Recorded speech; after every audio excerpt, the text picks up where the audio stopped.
우리 시간이 되었으므로 새벽 행진 13일차 예배를 주님께 올려드립니다. 조용히 기도하겠습니다.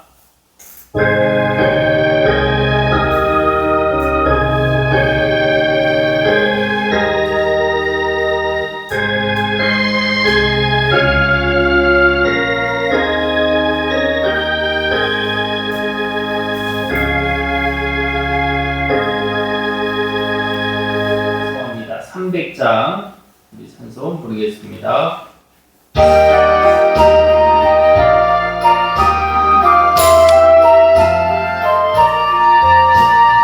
내 맘이 낙심되며 근심에 눌릴 때 주께서 내게 오사 위로해 주시네.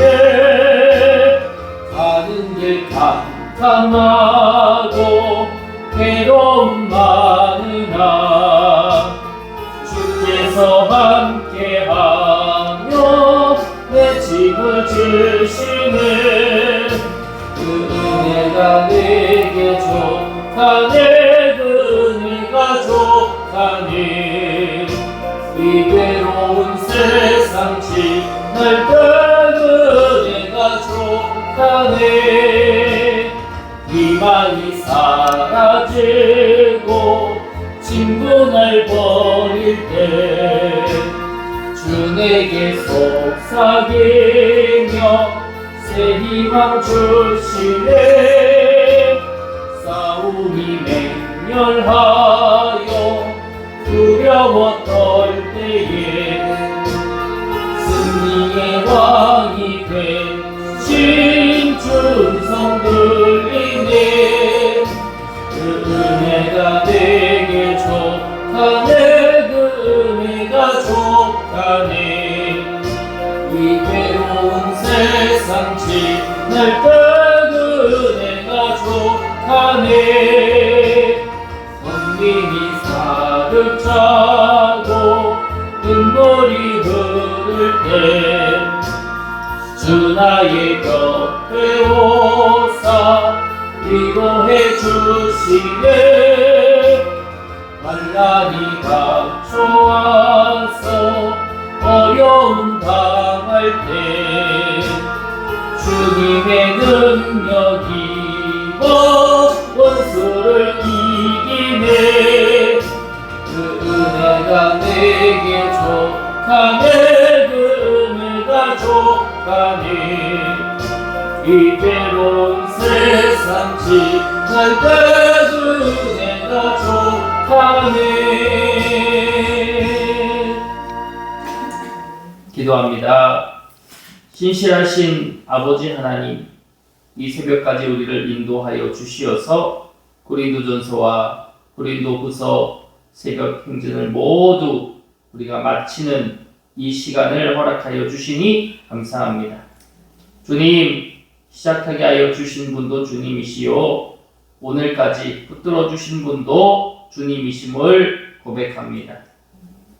오늘 들려주실 말씀을 통해서 하나님, 우리가 지금까지 함께한 모든 것들이 우리 안에 헛되지 않게 하여 주시고 지식으로만 남지 않게 하여 주시오며 삶 속에서 귀한 열매를 맺는 또 교회를 향한 하나님의 마음과 사랑을 우리도 품고 우리의 신앙 공동체를 더욱더 아름답게 만드는 우리가 되도록 인도해 주시옵소서.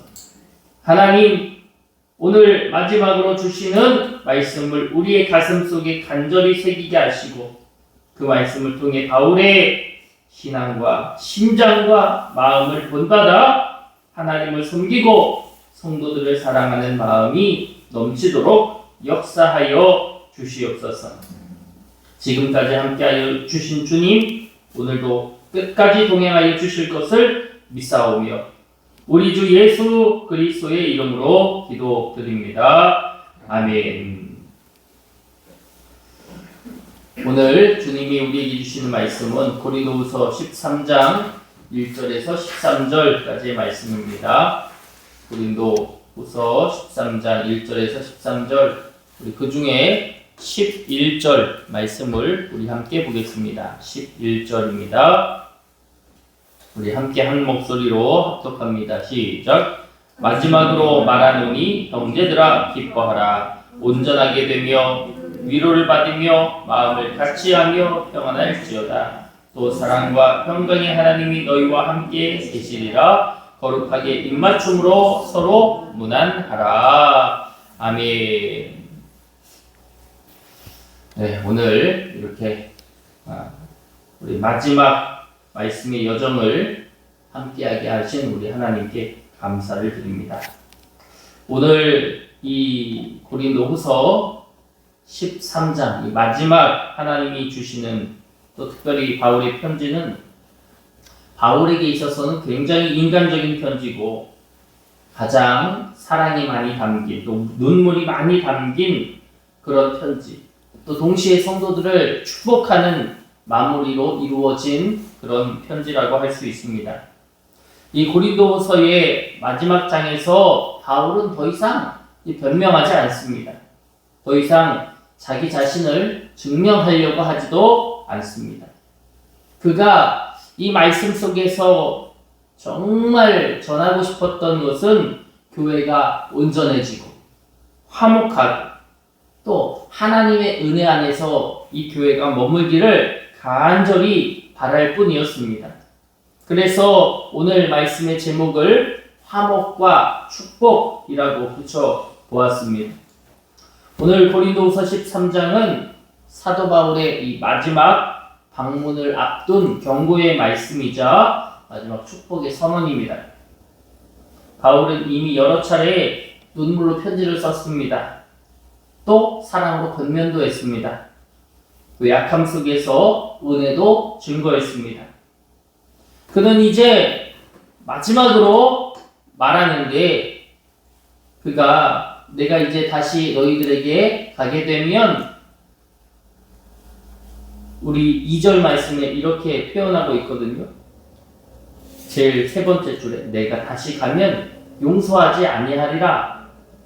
용서하지 않는데요. 그러나 이 말은 정죄가 아니라 그들을 회복하기 위한 엄중한 사랑의 경고, 사랑의 메시지라는 것을 우리는 알아야 할 것입니다.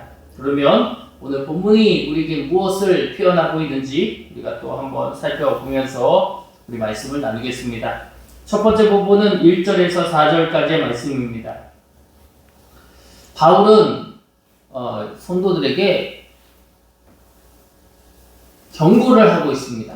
앞서 2절에서도 너희들 내가 다시 가면 용서하지 않겠다. 마치 이 용서하지 않겠다라는 말이 그들을 혼내고 그들을 꾸짖고 그들을 심판하고 이렇게 들려지지만 사실은 그들에게 회복을 주기 위한, 사랑을 주기 위한, 바르게 세우기 위한 그런 아름다운 말씀이었다는 것을 우리는 기억해야 됩니다. 바울은 구약의 원칙을 인용하는데요.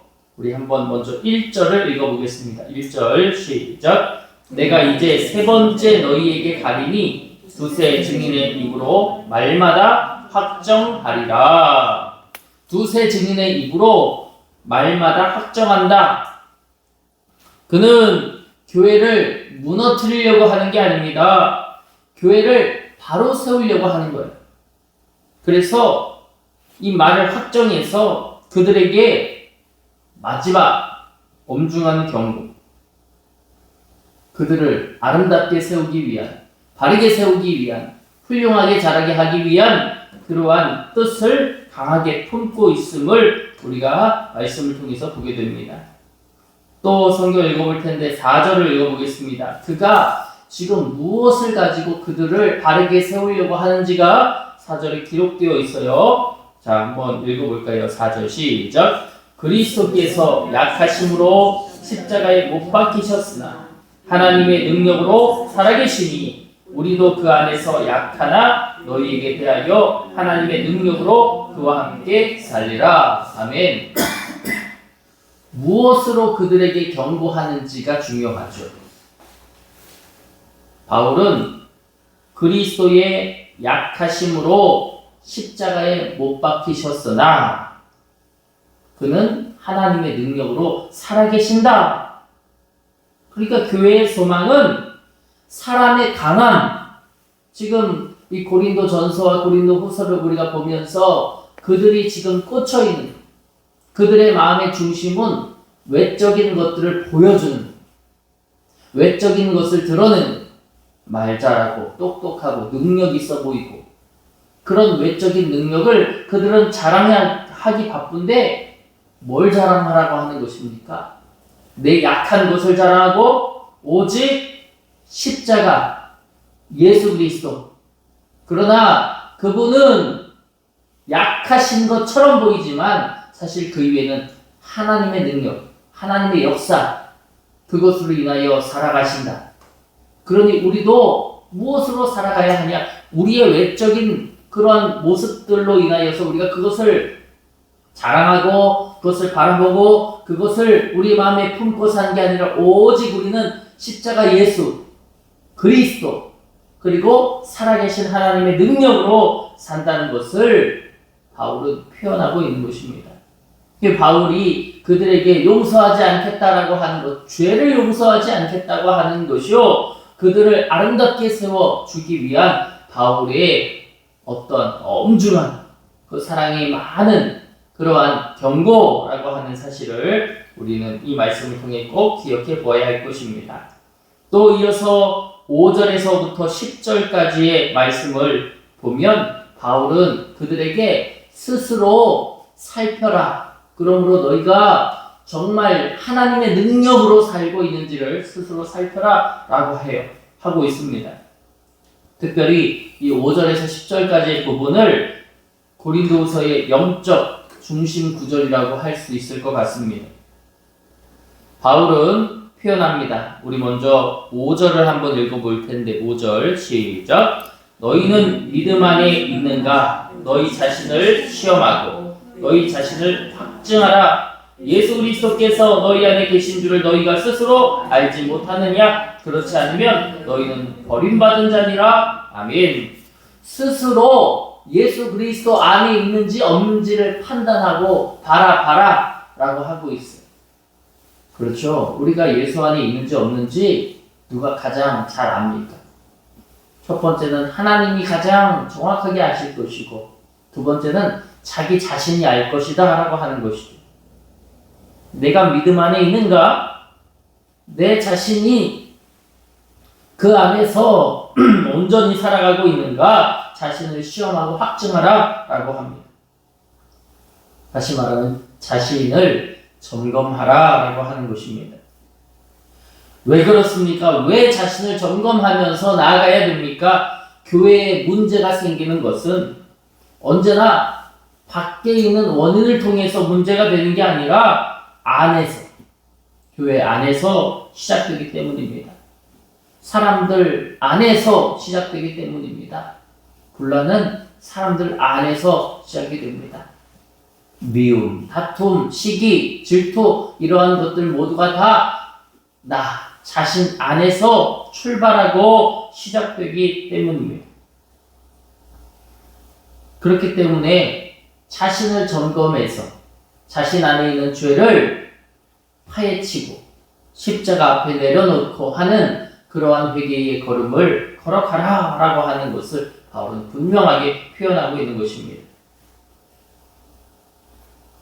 그러나 바울이 또 하나 말하고 싶었던 것이 있습니다.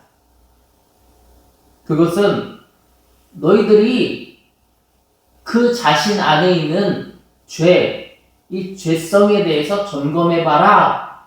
어쩌면 그 죄성에 대해서 강하게 정죄하고 있는 것처럼 보여지기도 하지만 바울이 더욱더 원하고 바라는 것은 따로 있었습니다. 우리 한번 성경을 볼 텐데 우리 9절을 한번 보겠습니다. 9절 우리 한번 읽어볼까요? 시작. 우리가 약할 때에 너희가 강한 것을 기뻐하고 또 이것을 위하여 구하니 곧 너희가 온전하게 되는 것이라. 바울이 가장 성도들에게 원했던 것은 자기를 점검하고 끝나는 게 아닙니다. 우리가 스스로 우리의 신앙과 우리의 믿음이 어떤지 점검하는 건 필요합니다.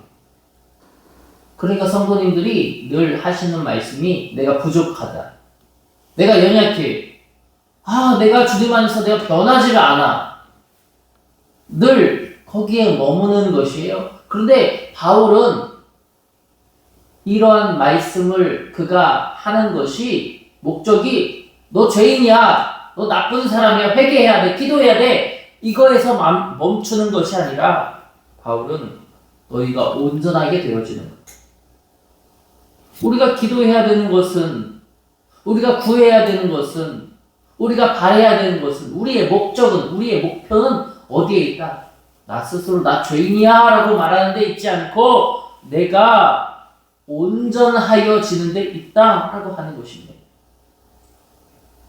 성도들이 스스로 자기의 죄에 대해서 점검하는 것은 좋으나 점검하고 마치는 게 아니라 내가 이러한 죄인이오니 하나님 앞에 온전하여지기 위하여서 회개로 나아가고 믿음으로 나아가고 신앙으로 나아가고 드림으로 나아가고 그렇게 하나님 앞에 변화되어 거듭나는 그 삶을 바울은 지금 원하고 가르치고 권면하고 있다라고 하는 것입니다. 그리고 이어서 11절을 봅니다. 바울은 권면하면서 온전하여지길 원해하면서 무엇이 온전하여지길 원하는 5가지의 권면을 담습니다. 우리 11절 우리 아까도 읽었는데요.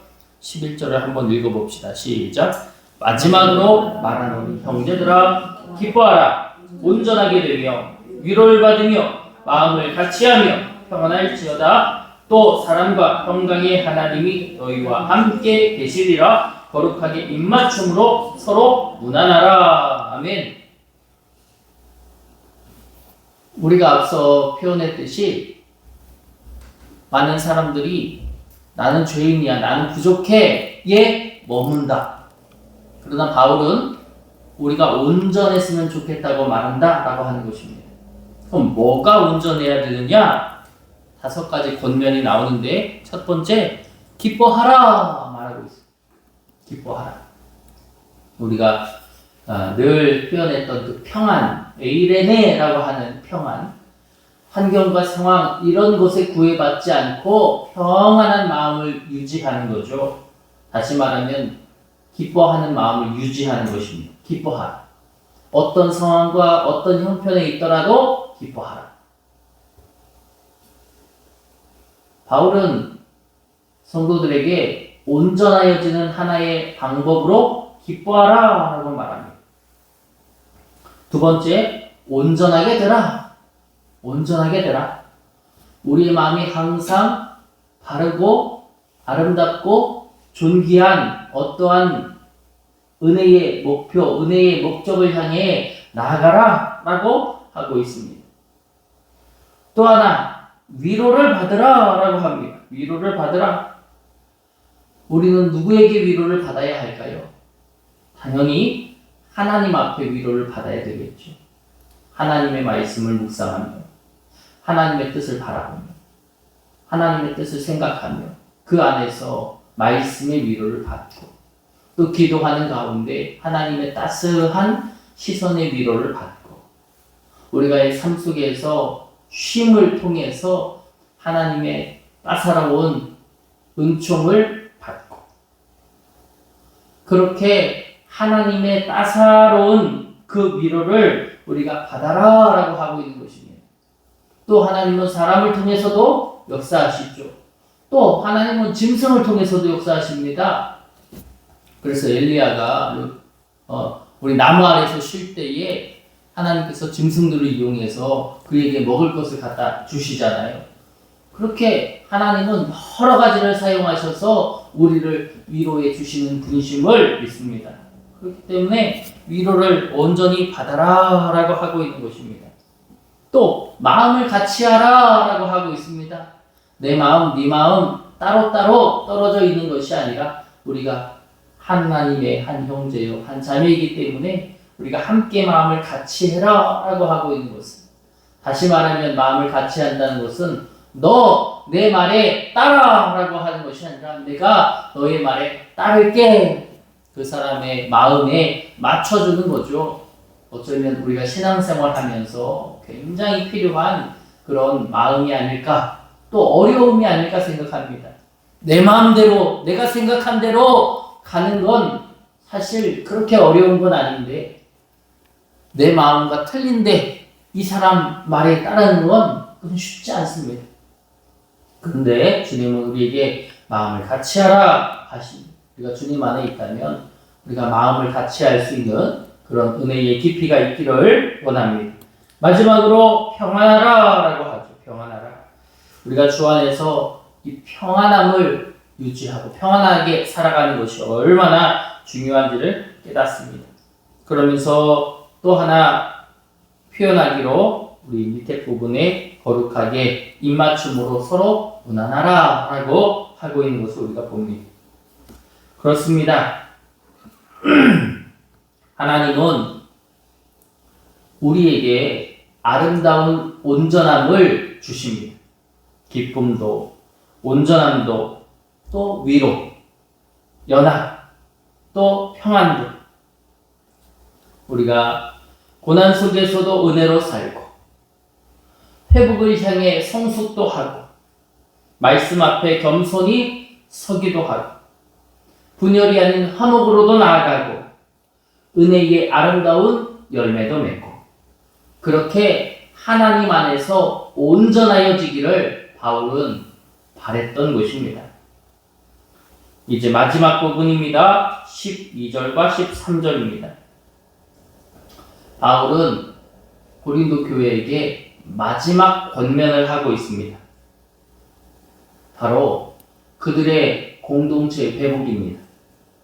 고린도 교회만큼 분열이 가중된 교회가 없었습니다. 고린도 교회에는 우리가 고린도전서를 나누면서도 들었지만 차별이 심했습니다.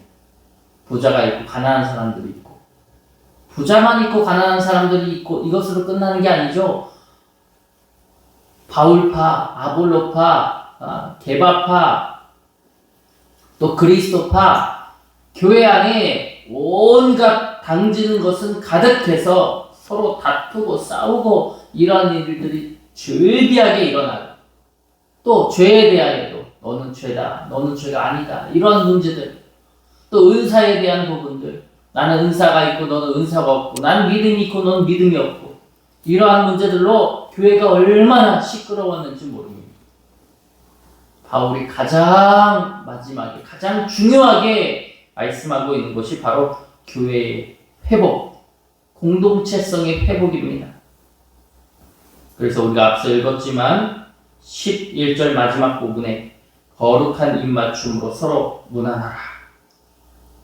어쩌면 이 무난하다, 인사하다 그냥 단순하게 인사하는 것이 아닙니다.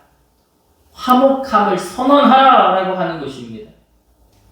고린도 교회는 분열과 다툼으로 시작했지만 바울은 이 편지를 공동체 회복의 장면으로 마무리하고 있습니다. 그래서 우리 한번 또 12절을 읽어볼까요? 12절 시작. 모든 성도가 너희에게 무난하느니라. 서로가 서로에게 관심을 가져라. 교회 안에서 관심을 갖는 건 당연한 건데 교회 밖에서도 관심을 가져라 라고 하는 것입니다. 우리가 지난 사순절 기간 동안 시크릿 중보자를 통해서 우리가 한 영혼을 위하여 얼마나 기도를 열심으로 동행하였습니까? 한 영혼 맡겨진 것 뿐인데 그를 위하여 한 주간 마음에 품고 아침으로 저녁으로 그 한 영혼을 생각하면서 기도하고 또 기도했던 그 시간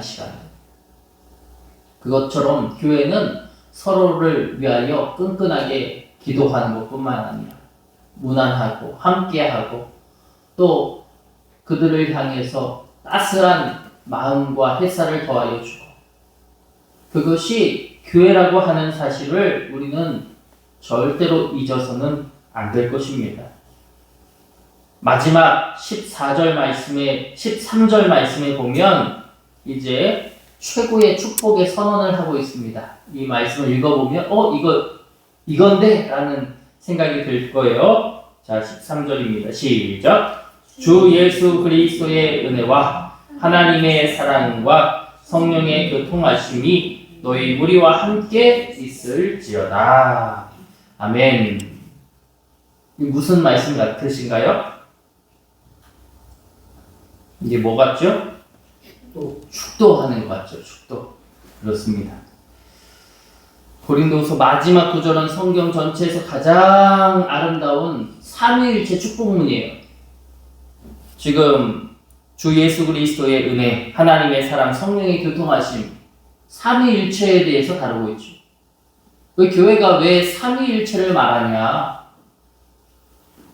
하나님이 있고 예수님이 있고 성령님이 있고 이게 다 뭐냐? 왜 하나라고 꼭 이야기하느냐? 라고 할 때 그 근본은 바울에게 있습니다. 하나님, 성령님, 또 예수 그리스도.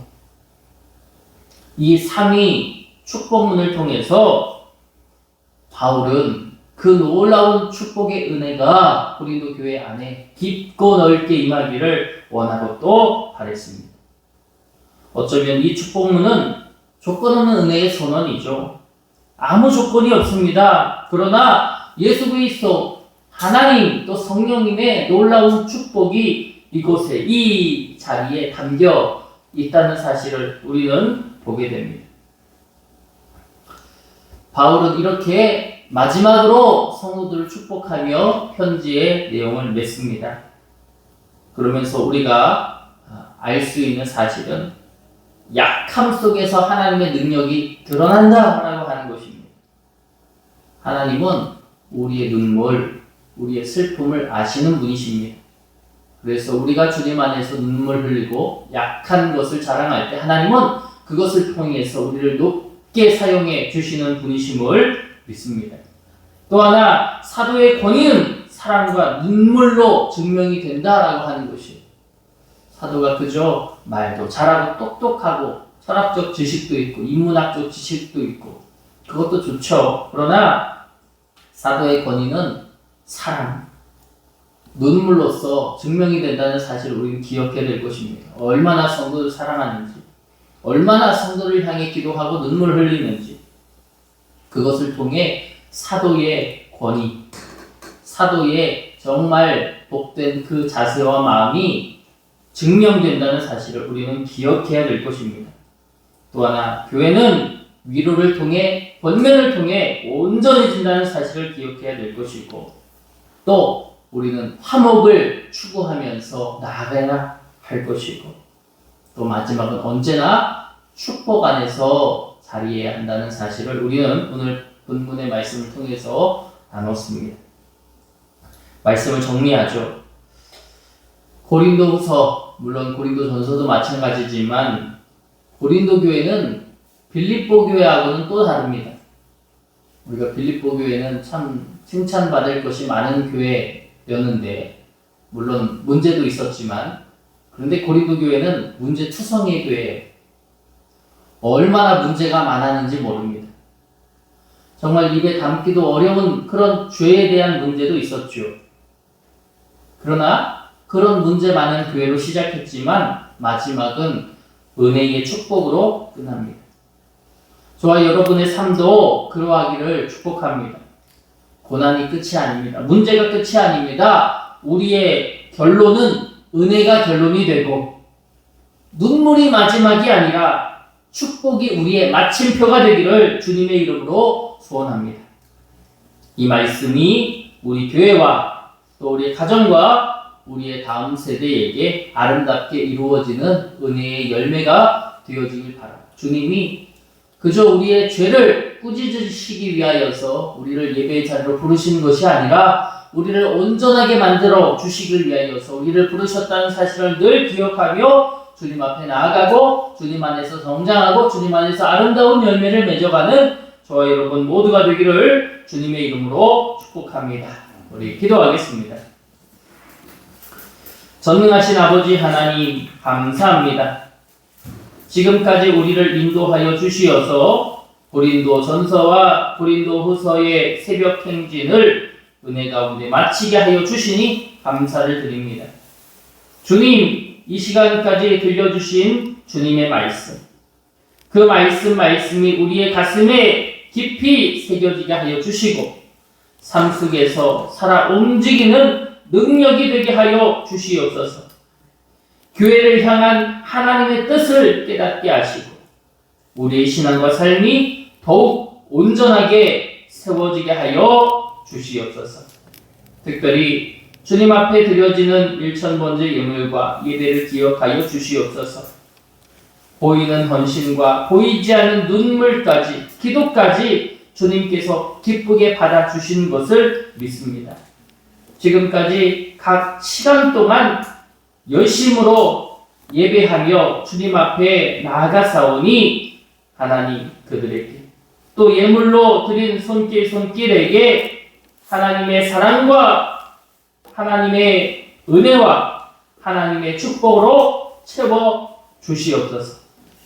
심은대로 거두게 하여 주시고 믿음으로 드린 모든 손길, 헌신의 손길, 예물의 손길, 또 주님께 시간을 드린 그 복된 손길을 하나님 놀라운 축복으로 함께하여 주시옵소서.